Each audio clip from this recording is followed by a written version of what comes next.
आज सकाळच्या सुमारास बाळे येथे राजेश्वरी नगर या परिसरात एका कुटुंबात दुःखद निधन झाले होते। कालच्या पावसामुळे त्यांच्या घरासमोरून साधारणतः 1 किलोमीटर पर्यंत भरपूर पाणी रस्त्यावर साठले असल्याने मयत कुठून घेऊन जावी हा मोठा प्रश्न त्यांना पडला होता। सदरचा रस्ता हा गेल्या 20 वर्षांपासून केला गेला नसल्याने नागरिक हैराण झाले होते। अनेक नेते, पुढारी, नगरसेवक, आमदार, खासदार यांच्याकडे हेलपाटे मारून सुद्धा हा रस्ता झाला नाही। शेवटी त्यांनी माजी महापौर शोभा पंचेट्टी आणि माजी सभागृह नेते सुरेश पाटील यांना भल्या पहाटे फोन केला। त्यांनी तातडीने दखल घेऊन झोन अधिकारी, इंजिनियर यांना संबंधित कामाच्या सूचना देऊन डागडुजी करून घेतली। माजी महापौर आणि माजी पक्षनेता या दोघांनी एकत्र येऊन सोलापुरातल्या समस्यांची पाहणी करून त्या समस्यांचे निराकरण करण्याची अनोखी सुरुवात बाळ्यातून सुरू झाली। या दोघांची दिलजमाई घडल्यामुळे हा चमत्कार झाला असल्याचे नागरिकांमधून बोलले जात आहे। भाजपमधील असे अनेक दिग्गज कार्यकर्ते आणि पदाधिकारी एकत्र येऊ नयेत यासाठी मोठी खेळी खेळली गेल्याचे या निमित्ताने चर्चिले जात आहे। भाजपातील काम करणारे कार्यकर्ते आणि पदाधिकारी ज्यांनी आता अज्ञातवास पत्करला आहे या सर्वांनी बाहेर येऊन एकजूट होऊन सोलापूरच्या विकासासाठी हातभार लावायचे ठरवले तर सोलापुरातून भाजपला कोणीही पराभूत करू शकणार नाही अशी आशा भारतीय जनता पार्टी प्रेमी असलेले नागरिक करत आहेत।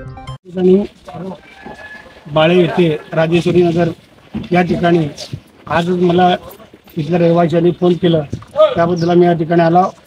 काही आमच्या महिला माता बंधू भगिनीची समस्या ऐकून घेतला। त्या समस्यामध्ये इथं खरं तर पहिल्यांदा रस्ता व्हायच्या अगोदर ड्रेनेज लाईन, पाण्याचं लाईन घातलं पाहिजे। ते न घालता काही अंतर्गत या ठिकाणी प्युअर ब्लॉक घालण्यात आलेला आहे। खरं तर प्युअर ब्लॉक यांनी कोणी लोकप्रतिनिधी त्यांना कळायला पाहिजे की आपण इथं ड्रेनेज लाईन घालून आणि पाण्याचं लाईन घालून हे प्युअर ब्लॉक आणि रस्ते केलं पाहिजे। गेल्या 15-20 वर्षापासून इकडे कुठलीही सोयी सुविधा दिलं गेलं नाही।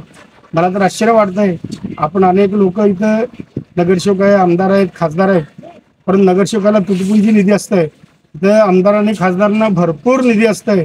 यामध्ये जिल्हा नियोजन समितीचं याच्यामधनं पैसे मिळते, नगरोत्थानमधनं मिळते, विशेष अनुदानातून मिळतंय, मुख्यमंत्री उपमुख्यमंत्री यांच्या विशेष अनुदानातून पैसे मिळत असतात। एवढ्या मोठ्या प्रमाणात या शहर उत्तरमध्ये आमचं पालकमंत्री असताना खरं तर हे शहर उत्तरमध्ये हे की कामं राहू नये, सर्वच कामं झालं पाहिजे होतं।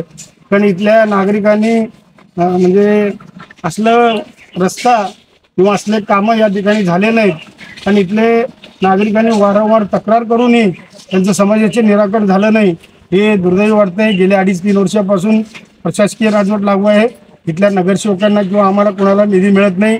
इथं आमदारांनी खासदारांनी लक्ष देऊन सर्व कामं केलं पाहिजे। का केलं नाही हे खरं तर तुम्ही जॉब विचारला पाहिजे। ज्या ज्यावेळी निवडणुकीत आम्ही येत असता नगरसेवक, आमदार आणि खासदार, त्यावेळी सर्वांनी विचारले पाहिजे होतं की आता मला इथं कळालं की तर आमचा भाजपचा बालेकिल्ला आहे, भाजपच्या बालेकिल्ल्यामध्ये जर कामं होत नसतील, आपल्याच आमदार, आपल्याच खासदार, आपलेच लोक नगरसेवक निघून गेलेले, त्यांनी कामं केलं पाहिजे होतं।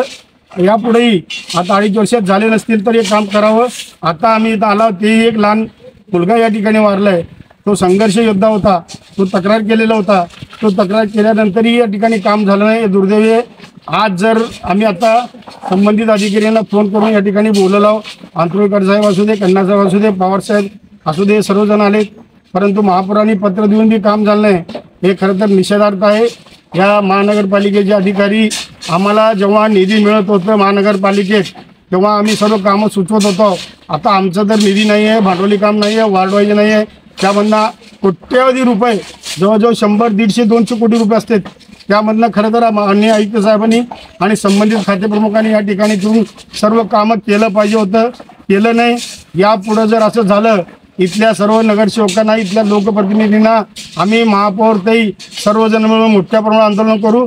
या इथल्या कामाचं या 6 महिन्यात झालं नाही तर तुम्ही सर्वजण यावं असं कळकळीची विनंती करतो आणि आपण हे सर्व रस्ता करून घ्यावा असं या अधिकाऱ्यांना आणि इथल्या संबंधित जेई यांना हे करतो। कचरा काढलं पाहिजे, साफसफाई स्वच्छता केलं पाहिजे, ड्रेनेज लाईन साफ केलं पाहिजे आणि त्वरित आज रस्ता हे माहितीच्या अगोदर केलं पाहिजे। नाही केलं तर महानगरपालिका येईल याची दक्षता घ्यावी।